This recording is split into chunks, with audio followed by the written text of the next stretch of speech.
সকাল হতে না হতেই বরমশাই বেরিয়ে পড়লো এই যে কাজে যাওয়ার উদ্দেশ্যে, আর আমি কিন্তু এদিকে লেগে পড়েছি সংসারের কাজে। জীবনে চলার পথে অনেক দুঃখ, যন্ত্রণা, কষ্ট, আঘাত সব কিছুই কিন্তু প্রত্যেকটা মানুষকে সহ্য করতে হয়। তবে কি বলতো, মানুষের না একটা সহ্যের সীমা থাকে, একটা ধৈর্য থাকে। যখন দেখবে তার সেই সীমা বা ধৈর্যটা অতিক্রম হয়ে যায় না, তখন কিন্তু দেখবে সম্পর্কের মধ্যে অনেক টানাপোড়েন আসে। সেটা হোক বাবা মা, হোক ভাই বোন, কিংবা অন্য কোনো সম্পর্কের মানুষের সাথে।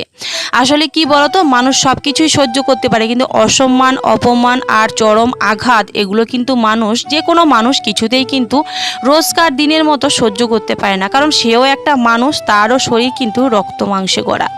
কিন্তু দেখবে কিছু কিছু মানুষ রয়েছে, তারা মানুষকে মানুষ বলেই গণ্য করে না। আসলে কি বলতো, বিয়ের পরে যখন বাড়িতে দেখবে ছেলের বৌমা আসে, তখন কিন্তু প্রতিটি বাড়িতে, আমি শুধু হাতে গোনা কয়েকটা বাড়ি বলবো না, বর্তমান যুগে যে বাড়ি মানে শ্বশুর বাড়ি, সেটা আর বলার নয়। মানে শ্বশুর বাড়িতে বিভিন্ন আঘাতের মুখোমুখি হতে হয় প্রত্যেকটি মেয়েদের।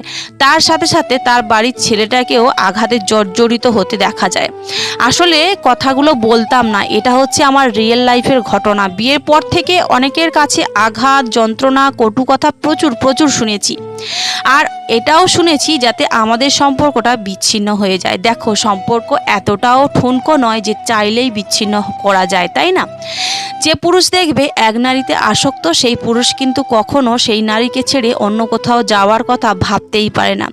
যাই হোক, এটা হচ্ছে ভালোবাসা, ভগবানের আশীর্বাদ আর আমার মা বাবার আশীর্বাদে আমাদের সম্পর্কটা কিন্তু দেখতে দেখতে 9টা বছর হয়ে গেল। এখনও 9টা বছর পার করে দিলাম। আশা করি আগামী জীবনগুলো এইভাবেই আমরা হাতে হাত রেখে কাটিয়ে